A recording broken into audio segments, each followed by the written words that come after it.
할렐루야. 저녁은 잡숫고 오셨나요? 예, 시간 귀한 분들이 이렇게 식사를 대접해 주어서 참으로 맛있게 잘 먹었습니다. 이제 이 시간은 육신의 양식이 아니라 영의 양식을 먹는 시간입니다. 제가 어릴 때 어머니 따라서 교회를 갔는데 장로님이 이렇게 대표 기도를 하시더라고요. 근데 제 옆에 앉은 분이 권사님 같으신데 이분이 아멘, 아멘. 그래서 제가 키키키키 웃었어요. 이 권사님은 장로님이 기도 끝난 줄 알고 아멘 하셨구나. 기도는 계속 이어지는데 좀 이따가 또 아멘, 아멘. 아이고 권사님 또 실수하셨구나. 아직 끝난 거 아닌데. 여러분, 아멘은 예수님의 이름으로 기도합니다. 기도 다 마칠 때만 하는 건가요? 언제 하는 겁니까? 아멘의 뜻은 뭡니까? 예? 믿습니다. 맞죠? 그리고 그 말에 내가 동의합니다. 나 똑같아요. 그리고 진짜입니다. 진실입니다. 이런 거거든요. 그래서 누가 대표로 기도할 때 같이 귀를 기울이고 기도하다가 하나님, 우리 장로님이 이제 기도하시는데 이른 비의 은혜, 늦은 비의 은혜를 다시 기도하네요. 하나님, 나도 그러고 싶었는데. 그러면 기도가 끝나기 전에도 뭐 해야 되죠? 아멘 하는 거예요. 그렇죠? 말씀을 들을 때에도 그 말씀이 내 말씀 되기를 원하거든. 기록된 이 로고스의 말씀이 내게 역사를 일으키는 말씀을 레마라 하거든요. 내게 역사를 일으키는 말씀, 아는 말씀이 아니라 그 말씀이 나를 변화시키는 말씀이 되기를 원할 때, 아멘 할 때 로고스가 레마가 되는 줄 믿습니다. 그래서 끝을 기다리는 것이 아니라 언제라도, 그리고 성경을 혼자 읽을 때에도 혹시 같이 읽을 때 방해가 되면 안 되니까 읽다가도 중간에 그 말씀 내 말씀 되고 싶어, 아멘, 아멘, 이렇게 끊임없이 아멘 할 때 하나님이 히브리 4장 12절에 히브리 기자를 통해 말씀하지 않았습니까?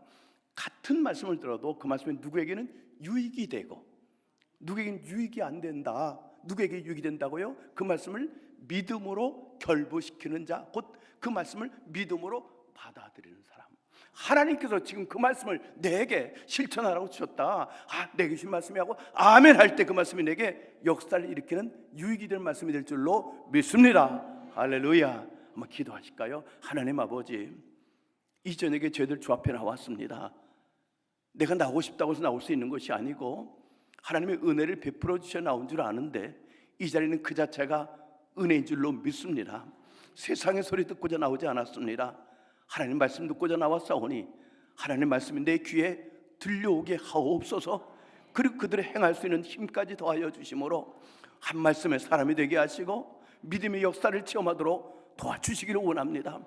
미말의 종을 잡으셔서 하나님 말씀을 불순물 섞이지 말게 하시고 순결한 말씀으로 사람의 말과 지혜로 하지 말게 하시고 성령님의 나타나신 능력으로 잘 전하게 하옵시고 이 말씀이 성도들 심령 속에 떨어지는 자들마다 치유되게 하시고 진리 안에 자유케 되게 하시고 병은 떠나게 해 주옵소서. 문제가 해결되게 하옵소서. 하나님을 만나게 하옵소서. 예수님 이름으로 기도합나이다. 아멘. 여러분, 사람을 만나면은요, 어떤 사람은 인물이 좋아도 뭔가 좀 차가운 사람이 있죠. 어떤 사람은 성형외과 가도 견적이 안 나오는 얼굴을 할지라도 뭔가 따뜻한 사람이 있지 않습니까? 어느 가정도 방문하면 그렇습니다. 그 집에 갔는데 아무리 돈이 많은 부잣집, 화려하게 장식을 했다 할지라도 뭔가 좀 추워. 이렇게 추운 것이 아니라 느낌이 말이죠, 좀 앉아있고 싶지가 않아. 뭔가 좀 불안해. 그런 집이 있는가 하면은요, 잠깐 새 방에 사는데도 좀 초라해 보여요. 이 겨울에 연료비가 없어서 불도 못 떼는데도 뭔가 따뜻한 집이 있지 않습니까? 교회도 그렇지 않을까요? 교회도 가보면은요, 뭔가 따뜻한 교회가 있는가 하면은요, 추운 교회가 있어요. 제가 영적인 얘기 하는 겁니다. 우리 도원교회는 어떤 교회일 것 같아요? 제가 느낀 걸 얘기할게요. 잔잔한 따스함이 있어요.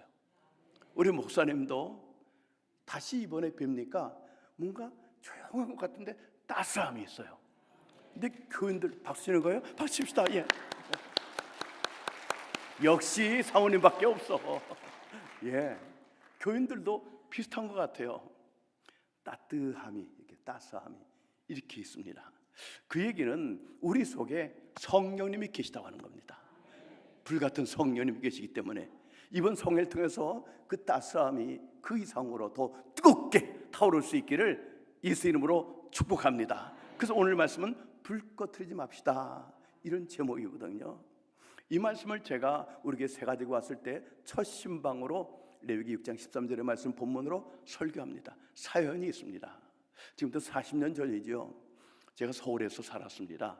살다가 농촌에 가서 좀 한 10여 년간 목회하면 좋겠다. 왜 성경을 읽다 보니까 농촌 생활해야 좀 더 이해할 수 있는 말씀이 좀 나오는 것 같아요. 뭐 씨 뿌리는 비유라든가 여러 가지. 그래서 있었는데 하나님이 기회를 주셨습니다. 부강이라고 하는 곳, 세종시에 제가 유일하게 성결교 아는 선배 목사님이 100년 넘는 교회로 젊은 나이에 부임을 했습니다. 혼자 사역하기가 어려워서 부교육자가 필요했어요. 교육전도사가 저한테 연락이 왔습니다. 내려오겠느냐고. 제가 시골에 가서 목회하고 싶었습니다. 부교육자로 내려갔습니다. 근데 안타깝게도 목사님이 어떤 사정으로 1년 2개월 만에 사임을 하신 거예요. 부교육자는 담임 목사가 사임하면은 자동으로 사임을 하게 되는 겁니다. 전 청주가 어디 있는지도 몰랐어요. 객지입니다. 어떡하나, 이제 앞으로 어떻게 해야 되지? 그래서 그 지역에 있는 어른 목사님을 찾아뵀습니다. 목사님, 제가 여차여차한데요, 어떻게 하면 좋겠습니까? 목사님들 좀 자문을 듣고 싶습니다 했더니 목사님께서 말씀하시기를, 그 지역의 어른 목사님이, 제가 있는 교회가 수곡동입니다. 촌스럽죠, 이름이. 한자인데 제가 설명하면 이름 기가 막혀요. 빼어날 수 계곡곡자, 빼어난 계곡이라는 거예요. 설명하기가 좀 괜찮죠? 예. 거기에 성결교회가 없으니까 거기다 성결교회를 개척하게라. 어른들 말씀이니까 하나님이 이 목사님을 통해서 말씀하셨다고 생각하고, 그래, 그렇게 해야지. 제 아내와 둘이서 이제 1살 된 아들과 함께 등에 업고 이거 어디다 교회를 개척해야 되는가 찾았습니다. 찾다가 어제 잠깐 말씀드린 것처럼 2층에 이황다실이라고 다방이죠. 그 다방이 다른 지역으로 이사 가면서 그게 세가 나온 거예요. 전세가 600만 원에 나온 겁니다. 세가. 그 옆에 딸린 사택이 또 600만 원, 그 1200만 원. 그래서 그것을 이제 해야 되겠다 하여서 그거를 다방을 이제 인수받아 가지고 전세로 그래서 교회를 개척했습니다. 25평 다방, 25평 사택인데 600만 원인데 25평 사택은 방 2개, 화장실 하나, 부엌이 있었어요. 근데 저희들 돈이 없어가지고 그 중에 화장실 하나, 방 하나, 부엌은 세를 줬어요. 그 우리는 방 하나 쓰는 겁니다. 화장실이 없어요. 계단 2층이기 때문에 내려가는 계단에 한쪽에 화장실이 있고 부엌이 없어요. 창고에다가 골로를 갖다가 피우고 개척을 그렇게 시작해요. 40년 전입니다. 이제 개척을 이렇게 시작했는데, 이제 개척 예배를 드릴 때, 설립 예배 드릴 때 지역에 있는 목사님들이 축하하기 위해서 다 오셨어요. 25평인데 한 70여 명 꽉 찼어요. 이런 건가 보다, 교회가. 그럼 뭔가 좀 되는 것 같아서요. 다음 주일날 이제 개척 예배 드리고 돌아온 주일날 아무도 없죠. 그분들이 여기 있을 리가 없지 않습니까? 섬기는 길을 다 가시고 저하고 제 아내하고 아들 하나하고 1살짜리 있는 겁니다. 하나님, 어떻게 됩니까? 그 많은 교회 가운데 또 하나 숫자를 채우는 교회 세우고 싶지 않고요. 하나님이 허락하셨으니까 하나님을 기쁘시게 되는 교회를 세우고 싶습니다.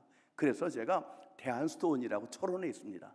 감리교 교통의 수도원인데 거기를 기도하러 올라갔어요. 왜냐하면 저희 어머님이 거길 자주 가셨거든요. 저희 어머님이 은사자였습니다. 은사자 아시나요? 불인자들을 기도해주고 귀신을 쫓아내고 그런 일을 하셨었어요. 그 기도원에 수도원에 가셔서 거길 갔습니다. 그 다 하나님, 어떻게 하나님 기뻐하는 교회를 세울까요? 그런 한 가지 기도 제목으로 올라갔는데 성전에 들어가자마자 지금도 기억납니다. 마루가 갈색 바닥이야. 거기에 성도들 눈물과 심지어 피와 땀이 막 쩔어 있는 것 같아요. 얼마나 많은 분들이 거기서 통곡하며 기도했을까. 그 앞을 쳐다보는데 하얀색 천에다가 붉은색 글씨로 제단의 불이 꺼지지 말게 할지니라, 그 말씀이 써 있는 겁니다.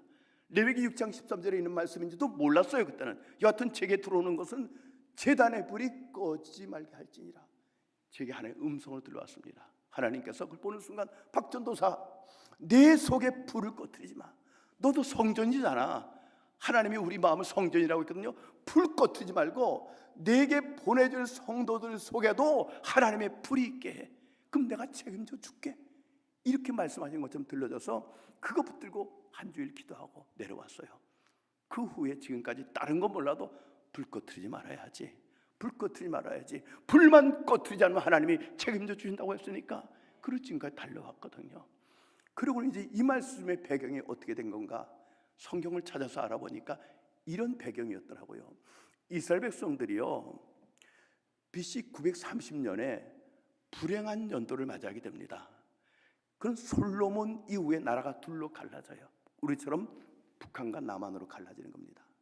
북쪽 이스라엘 10지파, 그리고 남쪽 이스라엘 유다지파 2지파 이렇게 갈라집니다. 솔로몬이 20살 때 왕이 됐을 때는 하나님 앞에 너무너무 귀하게 여겨서 그가 지혜를 구하였지만 구하지 않은 부와 귀 다 주어서 참 신앙생활을 잘했고 정치도 잘했는데, 갈수록 하나님 말씀대로 행하지 아니하므로 말년에는 비참해졌어요. 솔로몬이 그 비참한 것을 고백한 것이 전도서 아닙니까?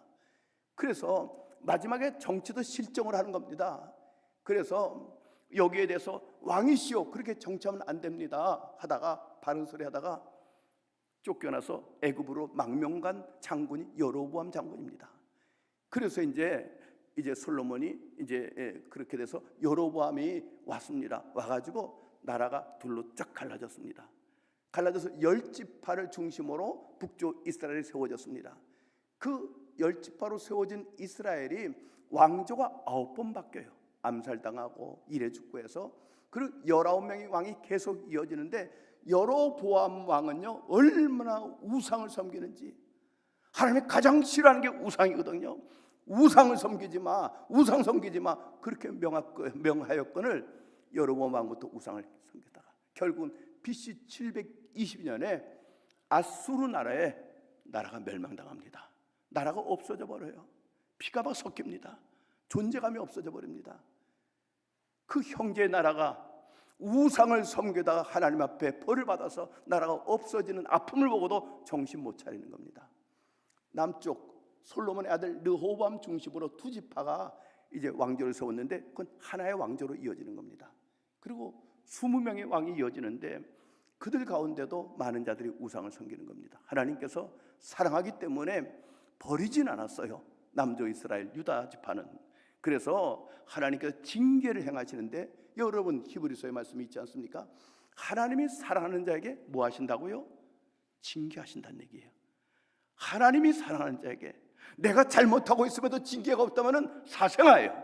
하나님 버린 자예요. 그럼 여러분, 내가 뭔가 잘못하고 있다, 우상을 섬기다, 하나님보다 더 사랑하는 것이 있다 하면 하나님이 사랑하기 때문에 깨우치려고 징계를 행하시는 거거든요. 하나님께서 바벨론이라는 나라를 들어서 유다 나라에 징계를 행하시는데, BC 605년도에 바벨론이 쳐들어옵니다. 정신 못 차려요. 두 번째 BC 597년도에 또 쳐들어옵니다. 정신을 못 차려요. BC 586년도에 또 쳐들어옵니다. 정신을 못 차려요.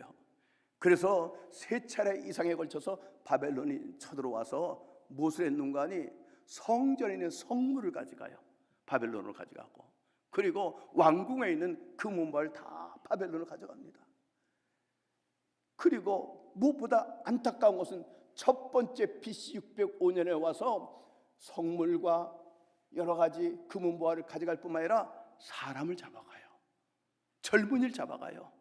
똑똑한 젊은이를. 첫 번째 바벨론에 쳐들어와서 잡아간 청년 중에 하나가 유명한 다니엘이에요. 세 번째도 에스겔을 잡아갑니다.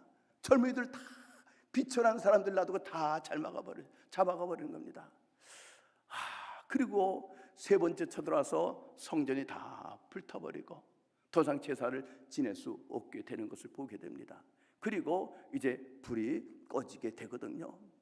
근데 그 불이 처음엔 어떻게 시작되는가 하면요, 애굽서 나온 그 백성들이, 하나님이 애굽서 70년 그 애굽에서 400년 애굽에서 포로 생활하다가 이제 요셉 때 들어가 가지고 400년 지났는데, 하나님이 모세를 통해서 출애굽시킨 다음에 그들을 가나안 땅으로 가게 하기 위해서 애굽에서 나오게 하셨습니다. 근데 그 가나안 땅에 가기 전에 광야를 지나야 돼요. 광야는 길이 없어요. 자칫 잘못하면 길을 잃어버립니다. 그래서 하나님께서 광야 생활을 잘하게 하기 위해서 구심점을 만들어 주었는데, 그것이 성막이에요. 모세를 하나님께서 하나님 산으로 불러 올리시고 말하기를, 모세야, 그에게 십계명도 주고 성막 만드는 식양을 주십니다. 그대로 다 모세가 지었습니다. 짓고 그 마당에 번제단을 만들게 해요. 그리고는 그 번제단은 짐승을 잡아 각을 떠서 불로 태워 하나님 앞에 제사 드리는 것이 번제단인데, 그러니까 그 제물을 불로 태워서 하나님께 제사 드릴 때 필요한 것이 불이거든요. 그 불을 내가 위에서부터 내려줄게. 인위적으로 사람이 만든 불이 아니라 내가 제물을 쌓아놓으면 내가 위에서 불을 내려서 그 불로 제물이 살라져서 하나님이 흡양할 때 이게 번제다. 그 레위기 6장에 예언된 말씀이고 레위기 9장에 그게 시행이 되거든요. 그 불을 꺼트리지 말라는 거예요. 그 불 꺼트리지 말아라. 그래서 그 불을 계속 가지고 광야를 지나가고 나중에 이제 가나안 땅에 들어가서 성전을 짓고 있는데, 조금 전에 말씀드린 것처럼 솔로몬 이후에 북쪽 이스라엘은 아수르에 망하고 남쪽 유다 나라는 세 차례에 걸쳐서 바벨론의 포로로 붙들려 갔습니다. 정신을 못 차립니다. 그리고 마지막 유대 나라의 20번째 왕, 그 왕이 시드기야 왕인데, 그 시드기야 왕 때 어떤 일이 일어났는가 하면요, 그 왕이 보는 앞에서 그 아들들이 죽임을 당해요. 아버지 왕을 이어서 세스파의 왕이 될 아들들이 죽임을 당하고, 아들이 죽임을 보고 그 아버지는 눈이 뽑혀요. 노사슬에 묶여서 바벨론을 포로를 끌려가요. 이런 역사적인 배경을 보면서, 그리고 이제 불이 꺼지는 겁니다. 그게 한 860년 불을 지켜오다 꺼지고 말아요. 뭘 제가 그걸 보면서 깨달았는 거 아니? 하나님께서 불 꺼트리지 말아라.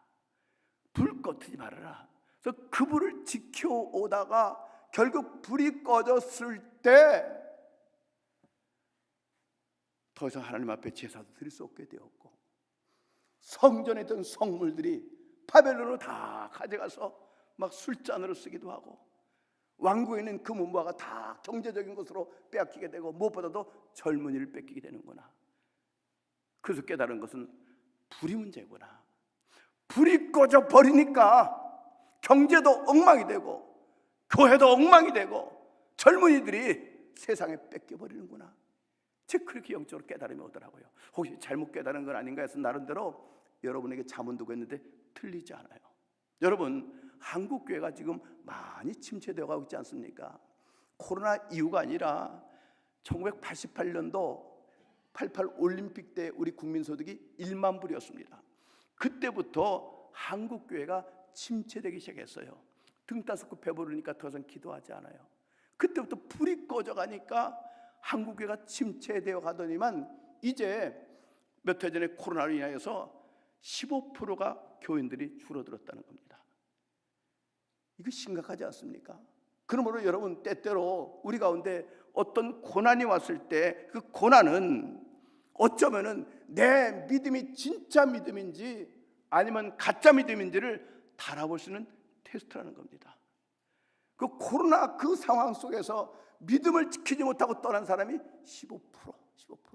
때때로는 개인적으로도 하나님이 우리에게 고난을 주실 때가 있어요.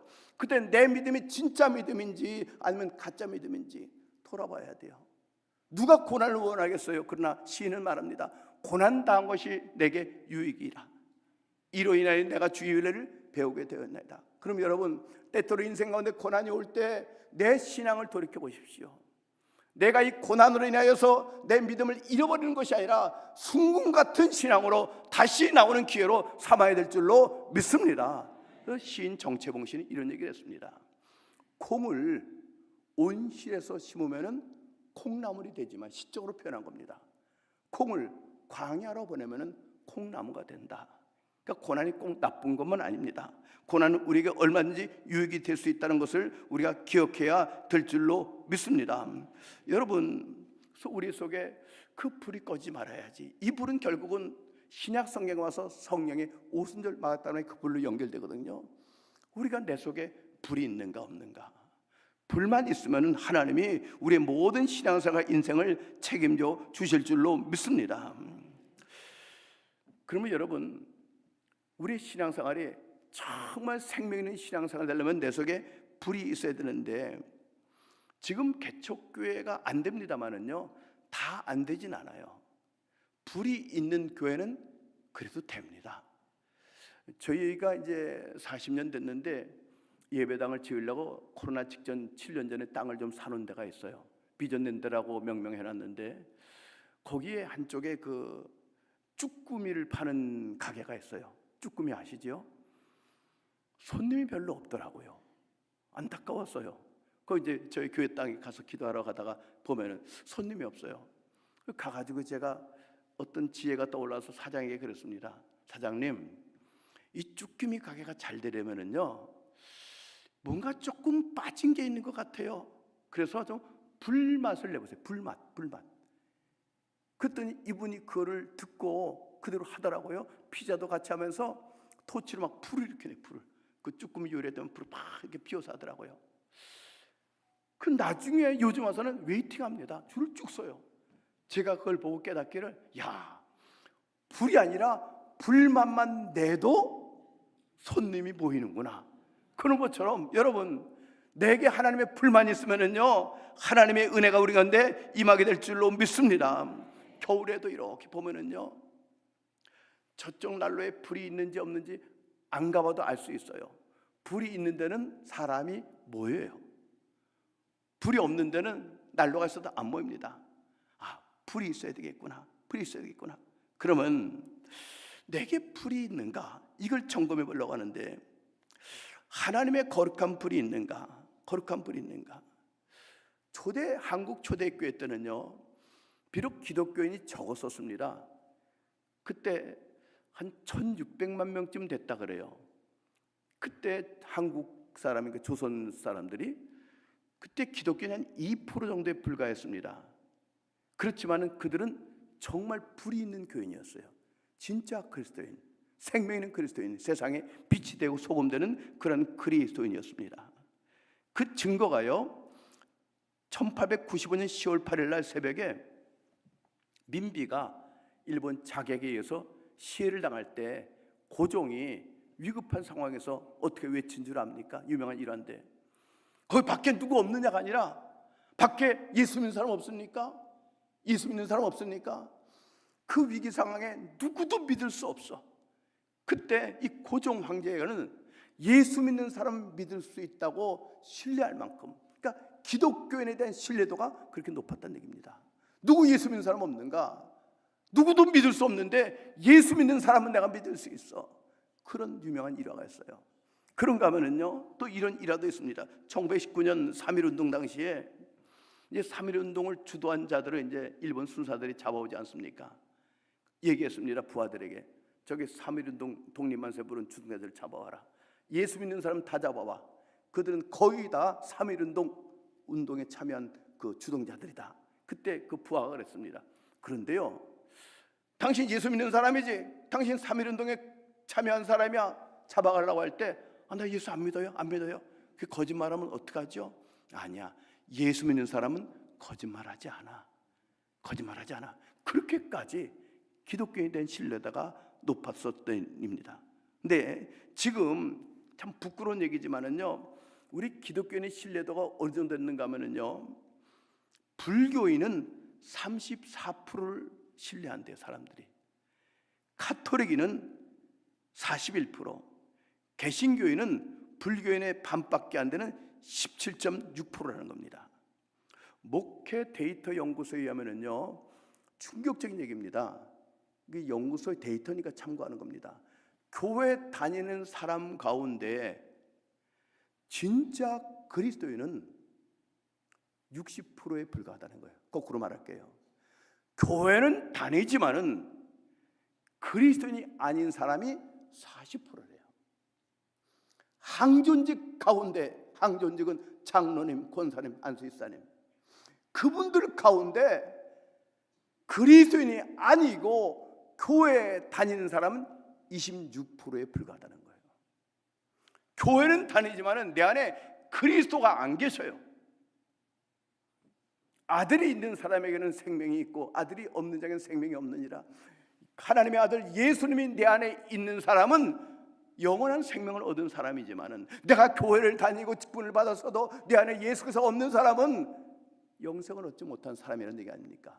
근데 교회에 다니는 사람 가운데 40%는 성령님이 그 안에 없다는 얘기예요. 항존직 가운데 26%는 내 안에 성령님이 계시지 않는다고 하는 거예요. 이게 현실입니다. 내 속에 불이 없다는 거예요. 거룩한 불. 한번 자신을 잠깐 돌아보십시오. 내 속에 하나님의 불이 있는가? 하나님 거룩한 불이 있는가? 확인하셔야 돼요. 우리 지방에서 오래전에 울릉도에 여행을 간 적이 있습니다. 여행을 마치고 돌아오는데 도동항에서 더덕을 이렇게 쌓아놓고 팔더라고요. 더덕 아시잖아요? 보니까 보암직도 하고 먹음직도 하고 이건 사가도 칭찬받을 것 같아요.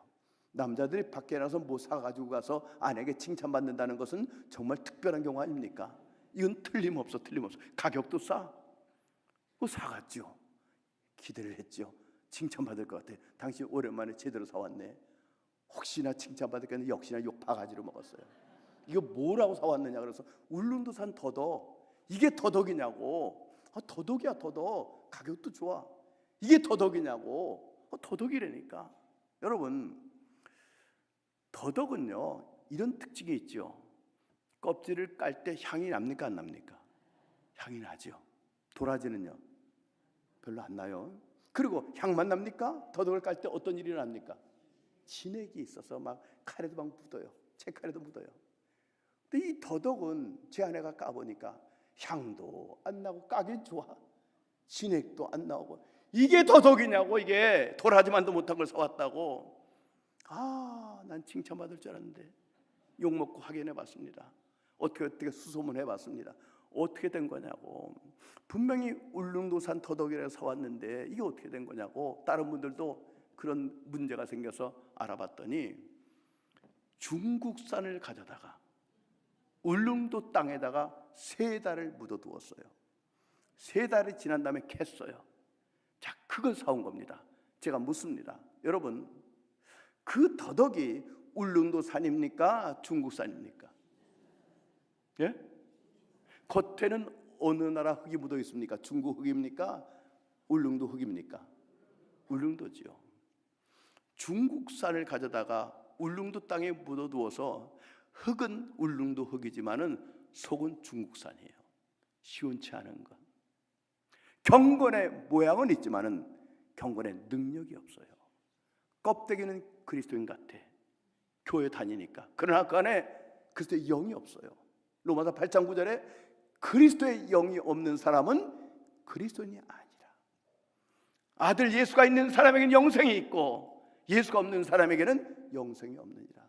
내가 그리스도와 함께 십자가에 못 박혔나니 그런즉 이제는 내가 사는 것이 아니요 오직 내 안에 그리스도가 사는 것이라. 내 안에 그리스도가 사는 것이라. 교회 다닌다고 해서 다 그리스도는 아닙니다. 내 안에 그리스도가 계시는가? 내 안에 예수님이 계신가? 이걸 확인하셔야 됩니다. 내 속에 불이 있는가? 불이 없는가? 확인하셔야 됩니다. 근데 여러분, 이 불도요 도수가 다릅니다. 어떤 불은 너무 미지근해서 종이 한 장도 못 태워. 불이 약해. 어떤 불은 음식을 끓인다고 해도 물이 끓질 않아요. 불이 있긴 있어요. 라면 하나 끓일 수가 없어. 라면이 제대로 맛을 못 내. 그러면 어떤 분은요, 여러분 중국집 요리, 점심에 중국 요리 먹었는데 음식 맛이 좋은 데가 있지 않습니까? 중국 요리가 맛있게 하는 집, 그 집의 주방의 특징이 뭔지 압니까? 뭐가 세요? 화력이 세요. 음식을 맛있게 하는 불이 있는 것처럼 내 속에 하나님의 불이 있긴 있는 것 같은데 이 불이 어느 정도 온도인가?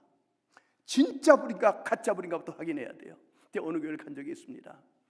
보니까 앞에 장식이 있는데 막 불꽃이 타올라요. 야, 이 교회는 불 꺼지지 않는 교회인가 보다. 그러고서 예배 드리고 나가는데 괜히 마음속에 자꾸 부담이 돼요. 저거 그래도 불 날 텐데 목사님 괜찮아요? 했더니 괜찮대요. 그래도요 괜찮대요. 제가 하도 의심하니까 저를 데리고 그 불 있는 데로 데려가서 손을 갖다 대. 왜 그래요? 했더니 이미테이션 가짜예요. 전자고 그런 거. 내 속에 불이 있는 것 같은데 가짜 불일 수 있어요. 성령의 불로 인한 열심이 아니고 내 정욕을 위한 열심, 내 이름을 내기 위한 열심, 가짜 불일 수 있고 내 속에 진짜 불이 있는데 그 온도가 너무 약해. 짜증날 정도야. 불이 너무 약해서. 그건 어떤 불인가? 어떤 불인가? 여러분, 내 속에 하나님의 거룩한 불이 있다면요, 이 불이 뜨겁게 타올라야 될 줄로 믿습니다. 뜨겁게 타올라야 돼요. 뜨겁게 타올라야 돼요. 한번 꺼지면은요, 다시 회복하기가 너무 어렵습니다. 우리 교회 지교회를 세운 교회 중에 하나가 있는데요, 그분이 저하고 3년간 목회하다가 지교회를 세워주었어요. 그리고 제가 계속 강조한 것이, 김 목사, 불 꺼트리지 마. 불 꺼트리지 마. 불 한번 꺼지면 다시 피우기가 너무 어려워. 이 말을 명심했대요. 그리고 이제 교회를 개척해서 지교회를 세워가는데 불이 꺼져가는 거예요. 그때 제 말이 생각나더래. 목사님이 불 꺼트리지 마. 불 꺼트리지 마. 한번 꺼진 불 다시 피워오르기 너무 어려워. 그래서 정신 차리고 불을 다시금 피우려고 애를 쓴다고. 근데 잘 안 된다 그러더라고요. 우리나라 광양제철소라고 있는데 세계 최대의 규모의 그 제철소를 알고 있습니다. 1985년에 착공을 했대요. 지금까지 불이 한 번도 꺼지지 않았대요. 왜? 불이 꺼지면은 그 쇳물이 고로에 붙어가지고 다시 녹이기 어렵대요. 고로가 깨진대. 그래서 계속 불을 갖다가 꺼지지 않도록 관리한다는 겁니다. 내가 예수 믿을 때 하나님의 거룩한 불을 받았다 할지라도요, 잠깐 쉴게요. 조금 쉴게요. 쉬면은 그 불이 꺼질 수 있어요. 한번 꺼져버리면 다시금 불을 피우기가 어려워요. 고로가 깨지는 것처럼 내 자체가 깨져버릴 수 있습니다.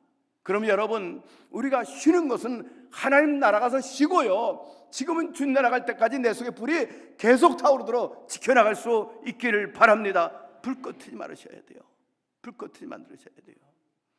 그럼 어떻게 해야 불을 꺼트리지 않을 수 있는 것인가?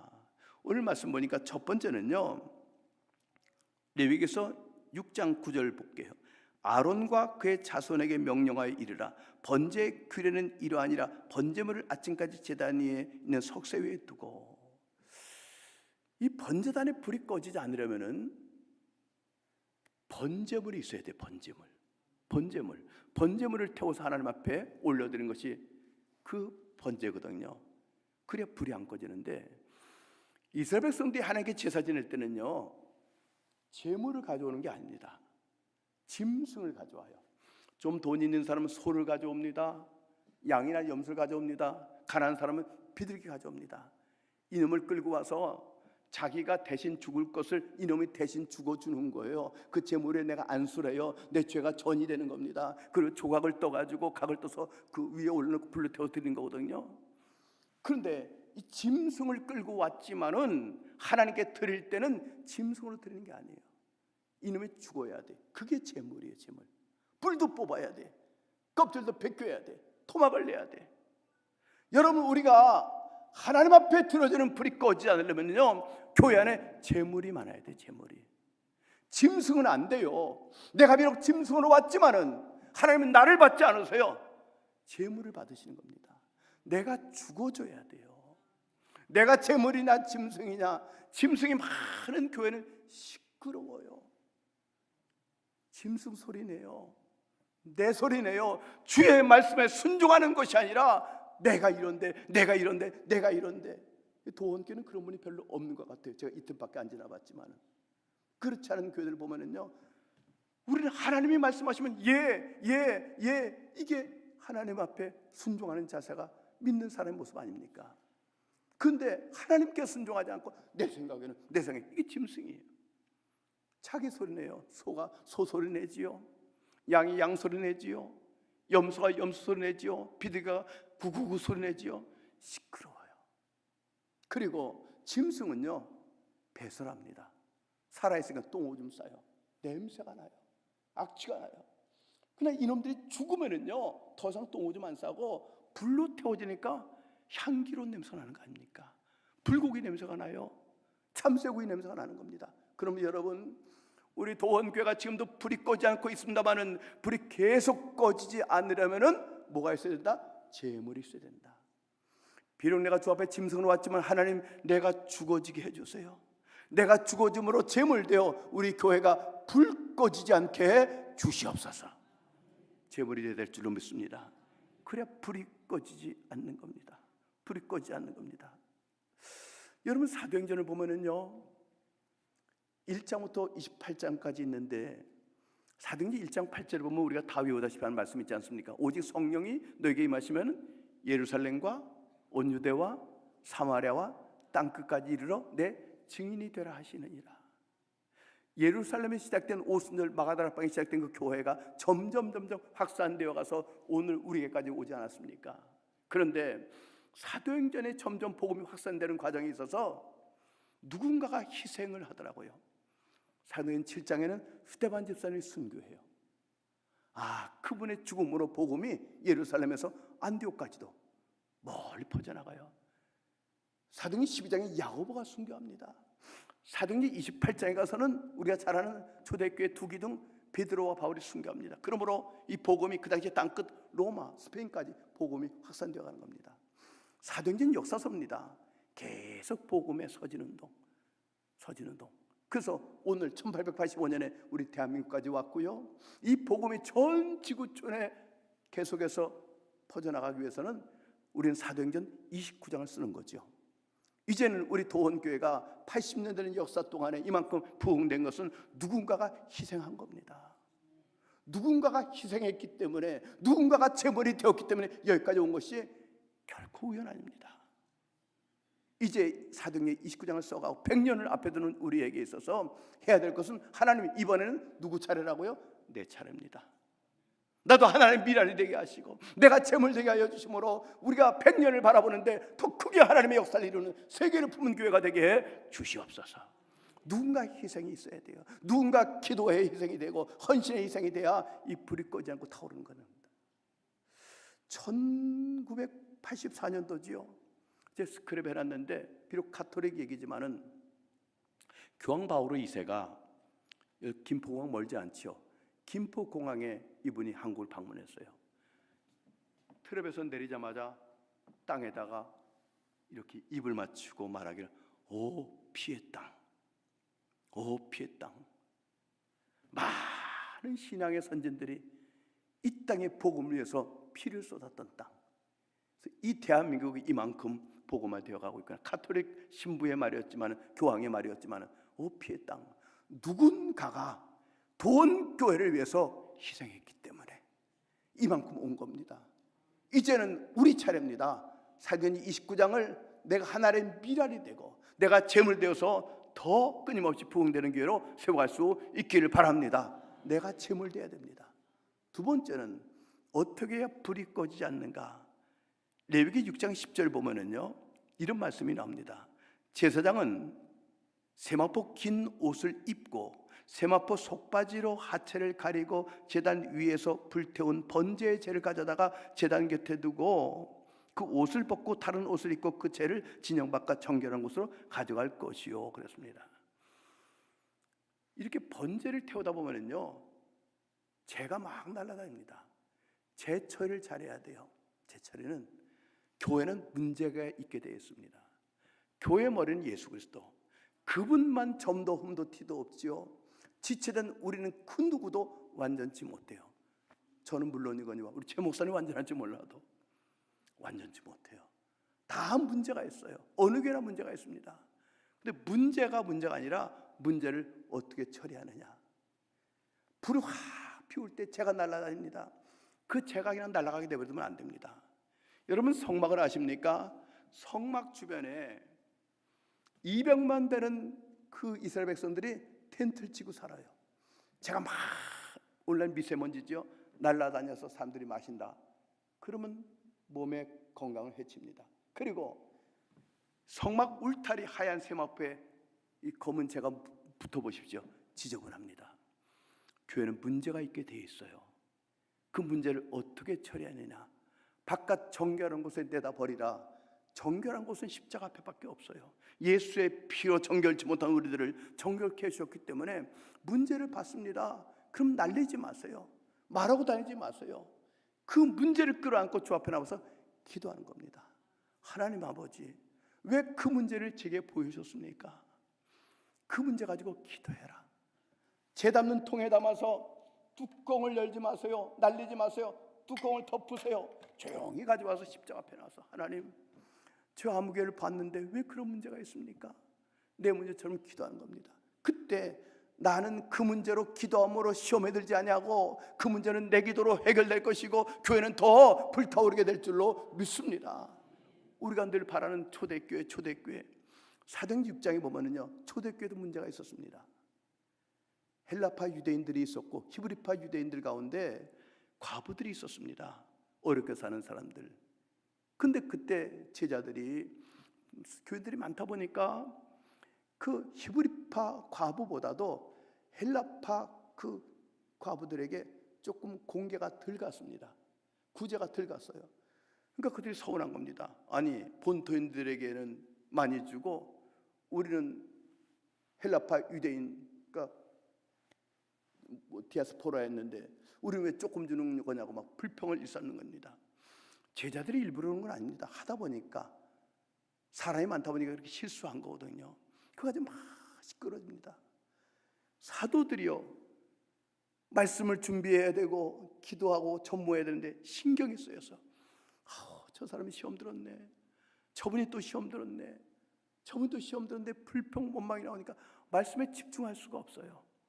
기도가 안 돼. 기도하다가 집중이 안 돼. 왜 또 시험 들었지? 일부러 그런 건데 왜 이렇게 됐지? 그래서 사도들이 생각하기를 하나님께 지혜를 주셨겠죠. 이제 그런 일들은 사도들이 하지 말고 일꾼을 택해서 그들에게 맡겨라. 그래서 세운 일꾼이 7 집사예요. 성령 충만한 사람, 지혜 충만한 사람, 칭찬받는 사람 7명을 택해서 그들에게 맡겨. 사도들이 하지 마. 그리고 너희들은 원래 하던 것, 말씀 전하는 일과 기도하는 일에 전무해라. 그렇게 하였더니 그 이후에 성경은 말합니다. 말씀이 더 왕성하였고 그리고 믿는 수가 더 많아졌다. 제사장의 무리까지도 이 도에 복종하더라. 이런 얘기예요. 여러분, 문제가 아닙니다. 문제를 어떻게 해결하냐가 문제입니다. 창세기 9장 20절에 보면은요, 이런 일이 있었죠. 노아가 농사를 시작했습니다. 포도나무를 심었습니다. 그 전에 창세기 6장에 보니까요, 하나님께서 사람 지으셨음을 한탄하셨어요. 그리고 하나님이 근심하셨습니다.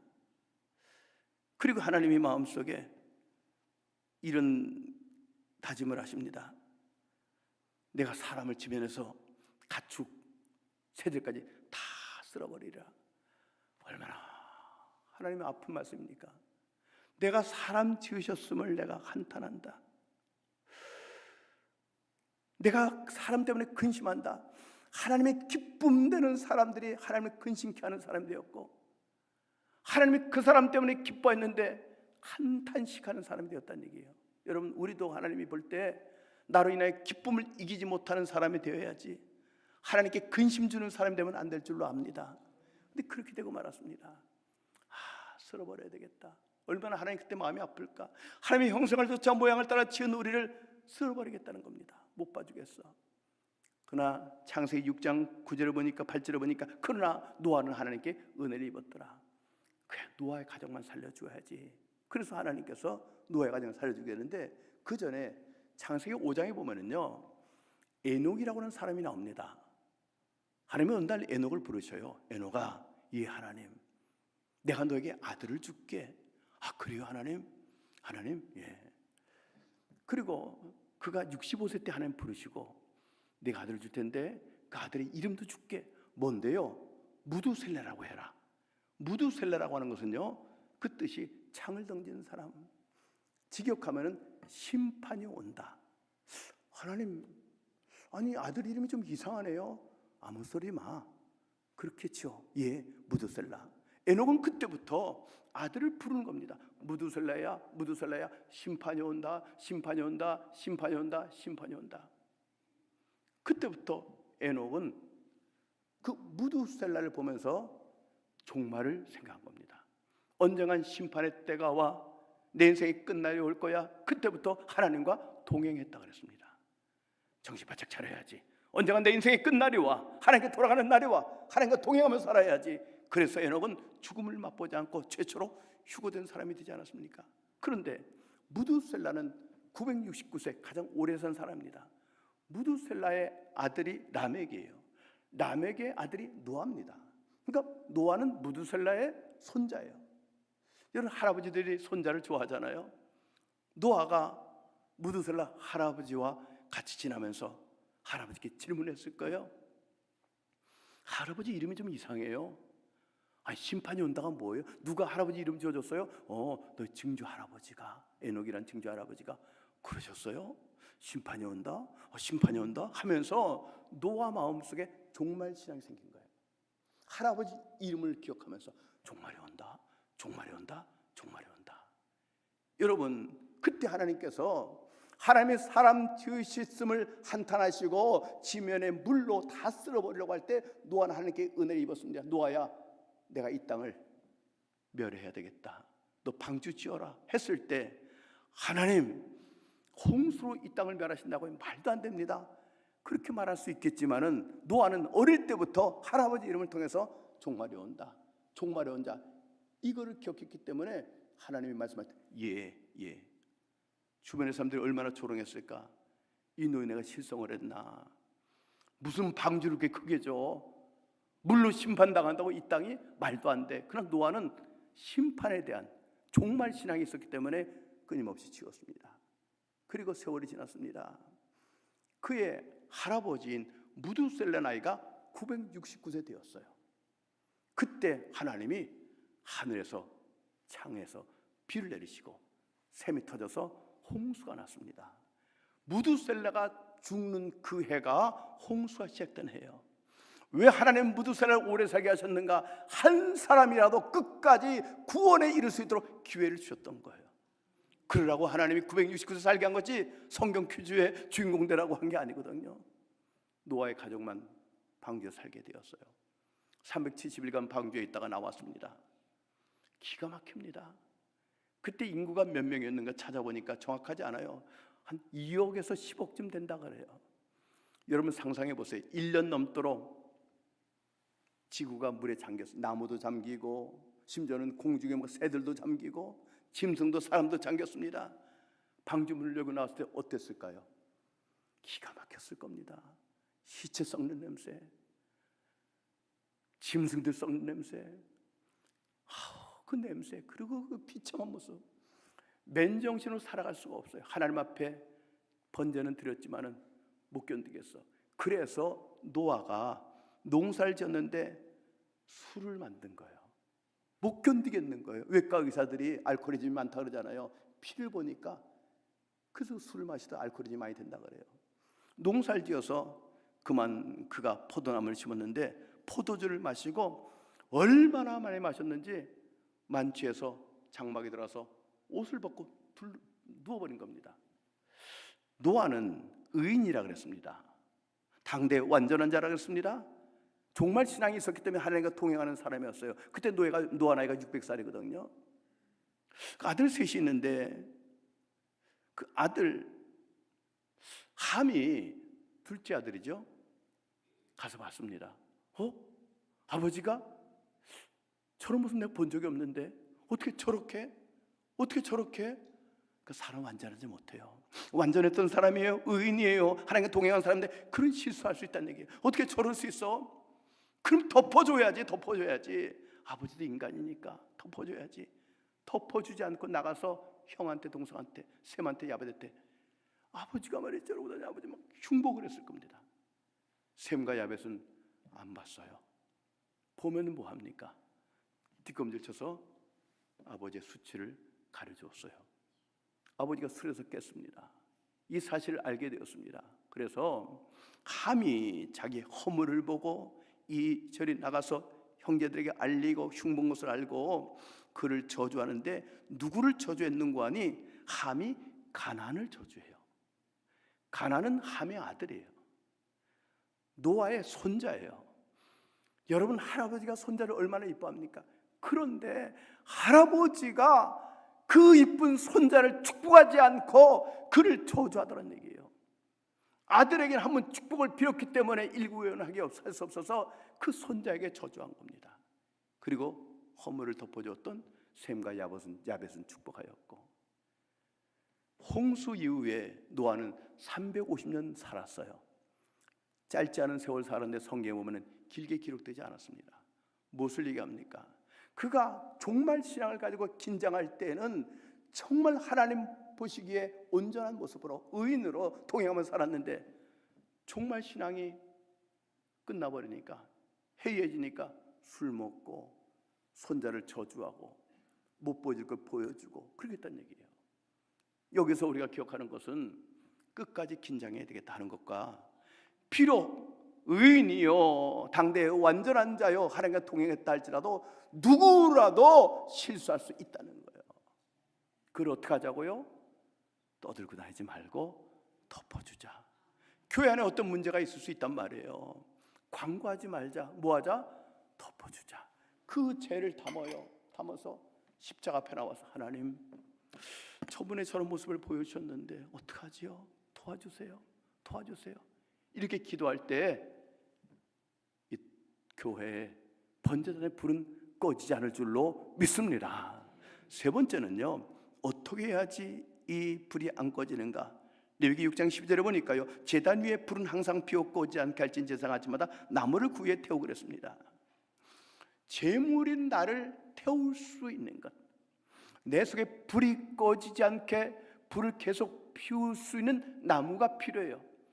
그러니까 제물에다 직접 불을 붙인 게 아니었습니다. 캠파이어처럼 나무를 쌓아놓고 거기에 제물을 올려놔요. 뭐 소양, 뭐 염소 피들 이렇게 올려놓습니다. 이 얘기는 제물된 나를 태울 수 있는 나무가 필요해요. 그래서 봉사하셔야 돼요. 봉사하셔야 돼요. 봉사하셔야 돼요. 그래야 내 속에 불이 꺼지지 않아요.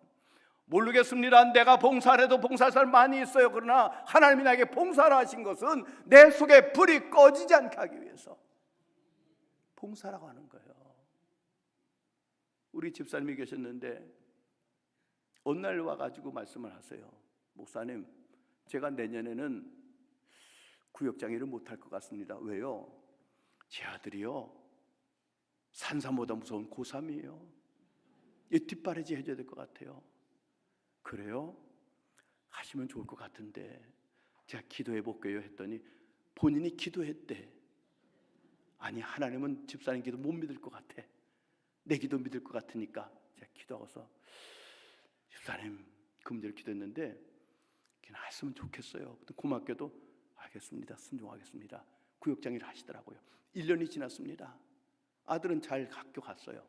그리고 고백해요. 목사님, 그때 만약에 제가 구역장애를 아들 고3 뒷바라지 하느라고 내려놨다면요, 아들은 대학 갔는지 몰라도, 원하는 대학 갔는지 몰라도 제 속에 불은 다 꺼졌을 겁니다. 감사합니다. 아들도 원하는 데 갔을 뿐만 아니라 제 속에 하나님의 봉사의 불이 꺼지지 않았습니다. 그럼 여러분, 하나님이 내게 맡겨준 봉사 여러 가지가 있지 않습니까? 은사 따라서 그 봉사는 내 속에 불이 꺼지지 않게 하기 위한 하나님의 은혜인 것을 아시고 순종하셔서 불 꺼지지 않기를 바랍니다. 근데 왜 봉사하고 오히려 시험에 드는가? 그건 내일 저녁에 말씀드릴게요. 그런데 봉사 가운데 최고의 봉사부터 해야 돼요. 최고의 봉사가 뭘까요? 뭘까요? 최고의 봉사, 그것은 예배입니다. 예배를 서비스라고도 말합니다. 워십이라고도 말합니다. 예수님께서 제자들에게 말이죠, 나가서 전도하라 하기 전에 이런 말씀이 있죠. 12를 세우셨으니 이는 자기와 함께 있게 하시고 또 보내서 전도도 하며. 나가서 전도하기 전에 먼저 나와 함께 하자. 하나님의 은혜를 받고 능력을 받고 나가라. 예배자가 먼저 되어라.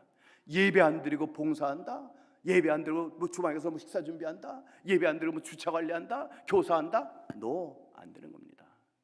내게 은혜가 없는데, 불이 없는데 어떻게 하겠다는 겁니까? 내일 저녁에 말씀드릴게요. 어떻게 되는가? 예배를 드려야 돼요. 여러분, 엔돌핀이라고 들어보셨습니까? 엔돌핀, 호르몬의 이름인데 그 사람에게 그 몰핀보다 한 200배의 효과가 있는 어떤 호르몬이라 그래요. 내 속의 면역성을 강화시키고 그리고 통증을 완화시키는 거라 그러지 않습니까? 그런데 그 엔돌핀보다 4,000배나 강력한 호르몬이 있대요. 그게 다이돌핀이에요. 들어보셨나요? 나중에 가서 한번 찾아보세요. 다이돌핀. 4,000배. 와, 400배가 아니에요. 엄청난 겁니다. 그 다이돌핀이 내게 나오면은요, 면역성이 강화되고, 통증이 사라져요. 기쁨이 넘치는 거예요. 그런데 이 다이돌핀이 언제 나오는가 보니까 놀라운 걸 발견했습니다. 감동받을 때 나온대요. 뭐 받을 때? 감동받을 때 나와요. 또 언제 나오는가? 진리를 발견했을 때. 야, 과학자가 새로운 것을 발견하든지 어떤 학자가 진리를 야, 이런 깊은 뜻이 다이돌핀이. 그리고 좋은 음악을 들을 때, 부를 때 다이돌핀이 나온대. 그리고 또 언제 나오는 거 아니? 사랑하거나 사랑에 빠졌을 때. 제가 이걸 쭉 보면서 예배 안에 다 있는 거예요. 다 있는 거예요. 그건 제가 발견한 거예요. 야, 예배 안에 이게 다 있구나.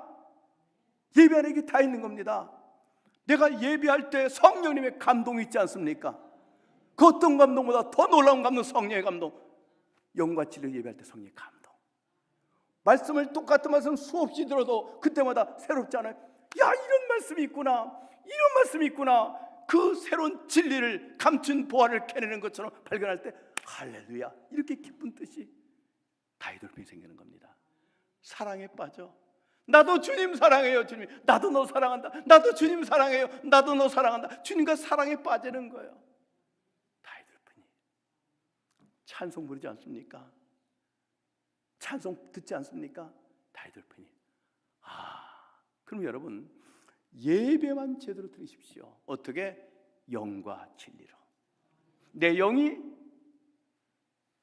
하나님 앞에 진리 쇼하지 말고 참으로 진리 대신 예수 그리스도의 피공로 의지해서 하나님 앞에 찬송도 그렇게 하시고, 기도도 그렇게 하시고, 헌금도 그렇게 하시고, 말씀도 그렇게 전하시고, 말씀도 그렇게 듣고 할 때 하나님의 기적이 우리 가운데 나타날 줄로 믿습니다. 아픔이 사라져 버리는 거예요. 세상을 이길 힘을 얻게 되는 거예요. 그래서 여러분, 열심히 봉사하는 거 귀합니다. 마르다 같은 일도 해야 되지만 먼저 하나님 편에 와서 최고의 서비스 하세요. 가장 가치 있는 일 워십하십시오. 예배 드리고 주방 봉사도 하고, 목자 일도 하고, 아니 구역장 일도 하고, 기관장 일도 하고, 찬양대도 하고, 교사도 하고. 아멘입니까? 그래야 돼요. 그래야 불 끄지 않아요. 불 끄지 않아요. 네 번째는 불을 꺼뜨리지 않으려면은요, 화목제의 기름을 태우라. 레위기 6장 12절인데 읽어보실까요? 함께 읽으실까요? 시작. 제단 위에 불은 항상 피워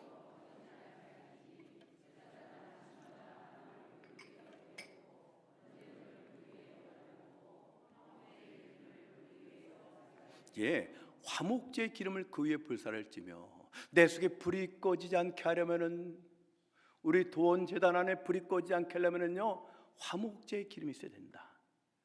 화목제의 기름, 화목제의 기름. 교회는 문제가 있다 그랬습니다. 문제를 만들자는 게 아니에요. 문제가 있을 때 셋 중에 하나입니다. 파이터가 있어요. 싸우는 겁니다. 막 디리받고 싸워요. 편갈라 싸워요. 하나님 기뻐하지 않습니다. 그런가 하면요, 플라이형.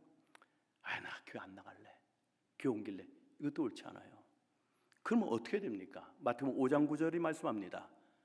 화평케 하는 자는 복이 있나니 저가 하나님의 아들이라 일컬음을 받을 것이다. 거꾸로 해볼까요? 하나님의 자녀가 된 사람은 어떤 직책이 있다? 화평케 하는 직책. 피스메이커가 되는 겁니다. 화평케 하는 사람, 화평케 하는, 화목제의 기름, 화목케 하는 사람. 인간관계 성공하려면 로마서에 보니까 반복해서 나오는 단어가 먼저입니다. 먼저 대접하라, 먼저 관심 가져라, 먼저 격려하고 칭찬하라.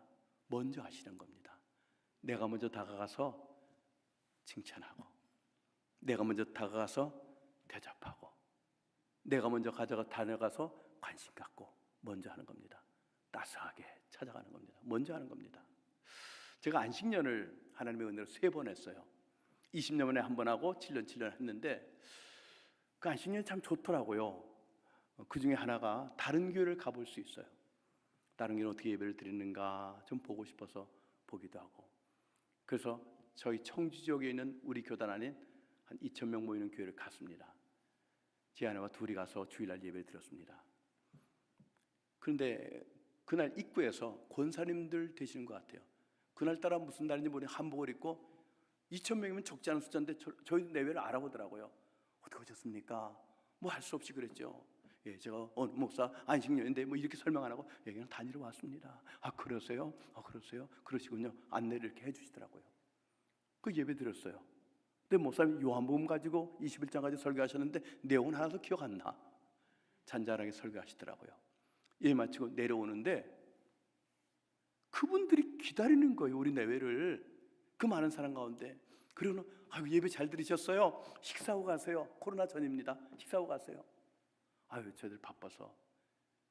근데 저희 집 사람이 너무 친절하게 하니까 갑자기 식사하고 그게 등록을 하려고 할 뻔했어요. 그래서 여보, 정신 차려. 우리 지금 안식년으로 이게 탐방한 거야. 은퇴한 거 아니야. 제가 그랬죠. 그럴라 그랬죠.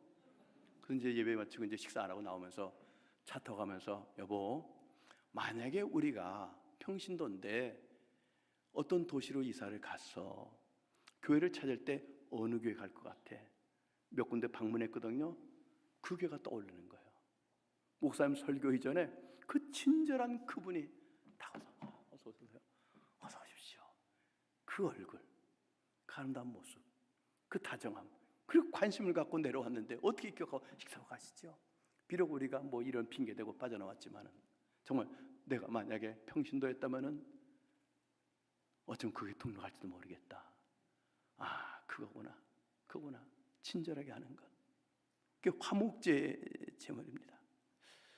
여러분, 현대인의 사회 문제 중에 하나가 고독의 문제라 그렇습니다. 한국 사람 현실에서 외롭다는 사람이 34%래요. 근데 이 외로움은 비만보다 1.5배 해롭대요. 그리고 담배를 하루에 20개 피를 피는 것 같대요. 우리 담배 안 피잖아요. 20개 피면 굉장히 몸에 안 좋은 겁니다. 그 외로움이 그렇게 해롭다는 거예요. 한국인 1인 가족이 39.5%, 2인 가족이 23.6%, 그러니까 1명 내지 2명 사는 가족이 63%. 이게 현실이에요. 뭐 인천도 다름없을 겁니다. 혼자 사는 분, 2명 사는 분이 63%래요. 굉장히 많습니다. 그 외롭다는 겁니다. 그래서 요새 반려견들 다 키우잖아요. 외롭다는 거예요. 같이 살아도 나이가 50쯤 넘어가면요, 빈둥지 중곤이라는 증상이 나타나요. 빈둥지, 가족이 살아요. 부부가 살아요. 50쯤 넘어가면 이미 살아도 남남같이 살아. 분방하기도 하고 남남같이 살아. 자녀들이 아직 품 안에 있어요. 출가 안 했는데도 불구하고 각각 제 방으로 들어가. 다 외로워. 남편은 남편대로 바빠. 아내는 아내대로 바빠. 아이들 다 바빠. 빈둥지공 쓸쓸해. 같이 사는데 혼자야. 외로움. 이게 한국 현실입니다. 교회 안에서까지 이렇게 외로우면 안 됩니다. 화평케 하는 역할을 해야 될 줄로 믿습니다.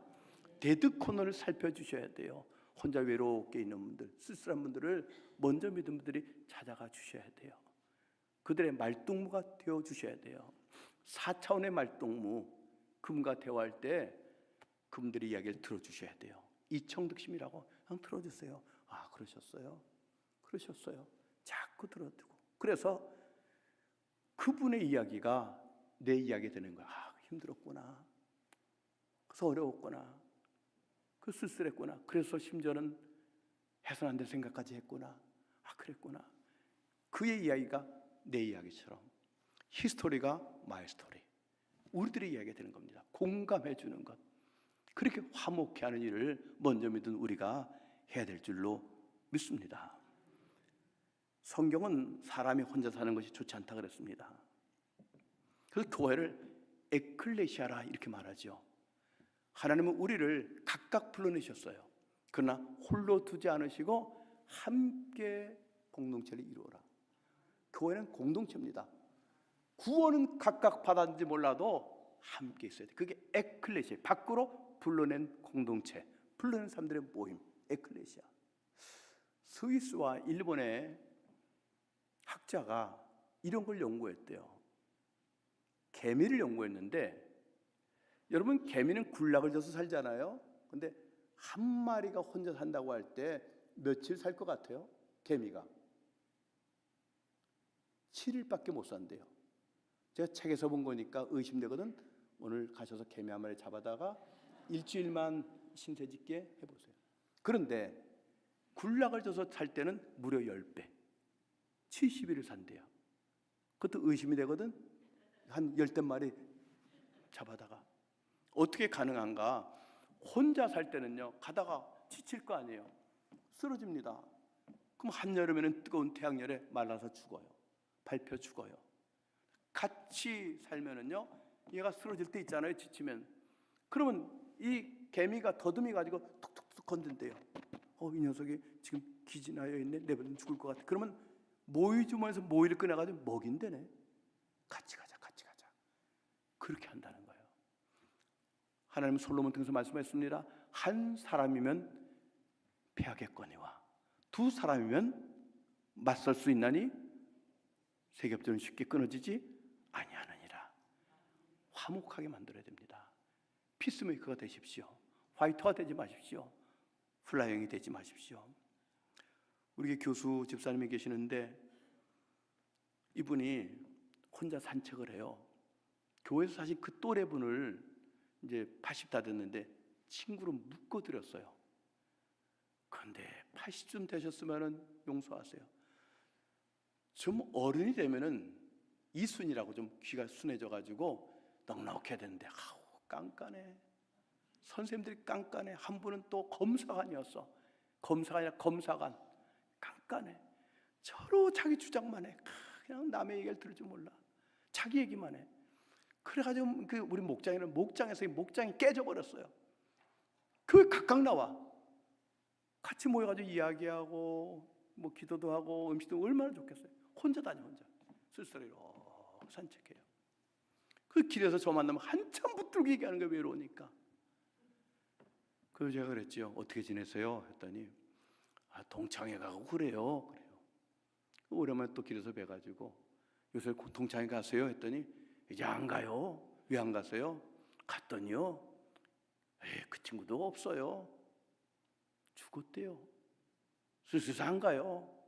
그래서 그냥 또 갔대요. 갔더니 그 친구도 죽었어. 왜 안 보여? 했더니 요양원에 갔대. 더 쓸쓸하대요. 왜 그렇게 살까?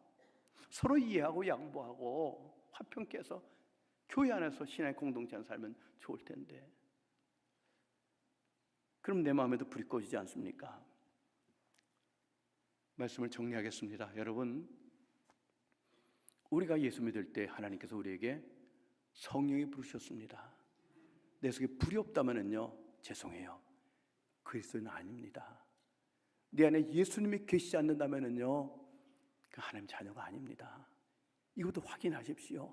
그러나 내 안에 불이 있다면요, 성령님이 계시다면요, 감사하시되 이왕이면 그 불이 뜨겁게 타오를 수 있기를 축복합니다. 이를 위해서 내가 제물되는 거예요. 죽자 아사 교회생. 내가 죽으면 교회는 삽니다. 아사 가정생. 내가 죽으면 가정이 사는 거예요. 죽고자 하는 자는 사는 거예요. 살고자 하면 죽는 겁니다. 죽어져야지. 하나님의 제물돼야지. 하나님의 미랄돼야지. 미랄돼야지. 미랄돼야지. 문제는 있어요. 가정에도 공동체에도 교회 안에서 문제 없진 않아요. 문제를 끌어안고 기도하십시오. 죄 날리지 마세요. 국리에게 기도하십시오. 그때 그 문제 때문에 시험 들지 않아요. 오히려 더 뜨겁게 타오르고 내 기도로 공동체는 문제가 해결될 줄로 믿습니다. 예배 성공하십시오. 열심으로 예배 드리십시오. 예배로 내 영혼이 살아나서 뜨거운 불 가지고 봉사할 때 그 봉사가 온전한 봉사가 됩니다. 다투지 마십시오. 떠나지 마십시오. 화평케 하는 사람이 되십시오. 외롭게 살지 마십시오. 그리스도는 한 가족입니다. 화목하게 하셔서 불이 끊임없이 타올라서 인천뿐만 아니라 세계 영혼을 품고 나가는 우리 모두가 되기를 예수 이름으로 축복합니다.